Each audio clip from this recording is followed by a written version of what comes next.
Hi guys, welcome back. I'm going to show you how to make a washboard today. Okay, so for the washboard, the first thing you're going to do is go on my website and download the template. It's free to download it. And then after you have the template, then you want to go ahead and cut all of the wooden dowels the same size. And I'm going to show you a quick trick on how to do that.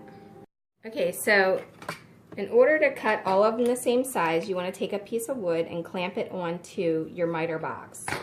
And then you'll put your piece of wood in here, no matter what size it is. It can be long or skinny, as long as you butt it up next to this and then cut it right down in the same hole. Every single one will come out to be exactly the same size. You want to cut the middle dowels, the top and the bottom, all the same size. And then the sides will be longer. So now that we have them cut, these are not glued together. You don't need to worry about gluing them together individually because you're going to have them glued on the side. Okay, so I went ahead and put some glue right there. And I'm going to butt it up next to the one that goes on the bottom, just because it's a lot of glue. And then I'm going to put it right there even with that. Also, you want to paint your rollers before you put them in here. And don't get any on the edge of them. Okay, so butt that up next to that. Now, you want to hold your side piece even with the top, and you want to mark the bottom. You only need to do this on one. And then you want to put some glue all along that piece. Go right down to where you have your marking.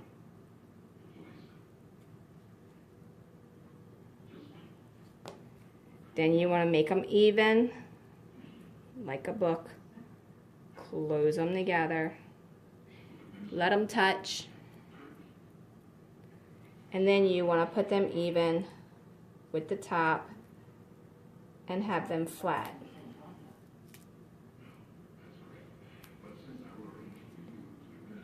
Just like that.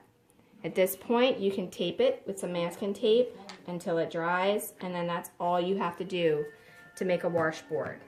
Now, as far as a bucket, you can use a recycled container, sand it with some like maybe 400 grit sandpaper, and then paint it. You can paint it silver, or you can paint it a rust color by painting it silver and then painting it brown and orange.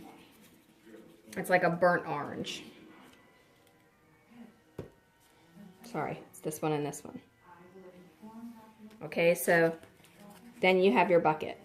Now this is a larger washboard. If you want a smaller one, obviously you would just cut everything in the middle smaller and then shorten your sides. But you can make it any size you want. Okay, so I took it off of there, and now I'm just going to tape that across here. Holding it tight.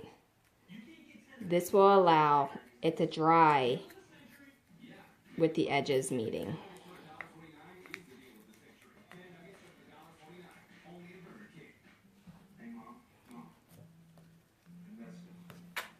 Okay, make sure you push it all back down flat to make sure it's all level. And then when it's completely dry, you'll have to paint the back or paint them beforehand. Okay, so I painted this silver, and now I've got just the brown. And just to show you how to get that like texture, your brush should start to like dry out, and you want to dry it out as much as you can on the paper before you start putting it on here. Some spots will be dark, some spots will be light.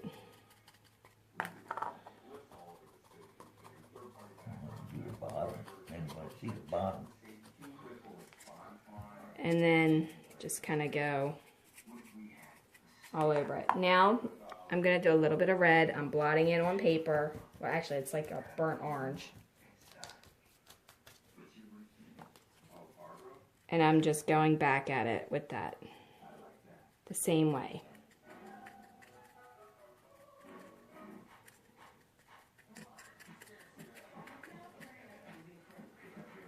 And just continue that process throughout the whole thing. Okay, so that's what the rusty old bucket would look like on the bigger one. And this is just a food service container. It had tartar sauce in it.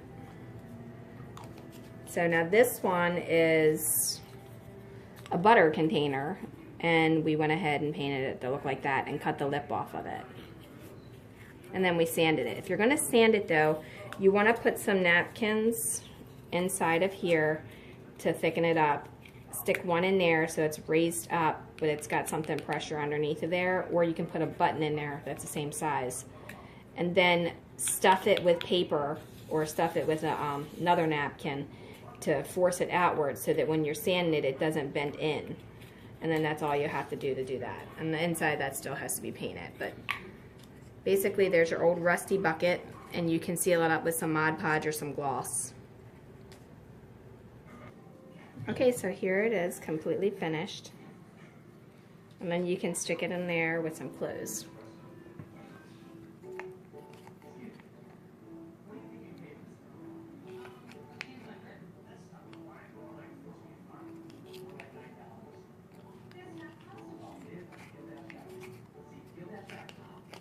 Now I'm still going to seal this in though.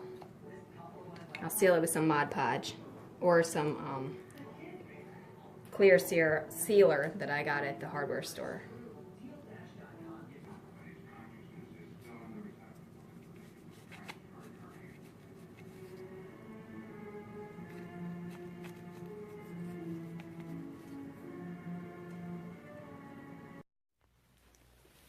Okay guys, thanks for watching, and don't forget to follow Dollhouse Miniature Madness and Tutorials.com. Also, check us out on Facebook, Dollhouse Miniature Madness and Tutorials, and on YouTube. Like and subscribe to the channel because we post videos all the time. And leave a comment, question, or suggestion because we love hearing from you. And if you like Pinterest, we have tons of pins on there as well under Laurie Holden Heisler. Alright, thanks a lot. Have a great day.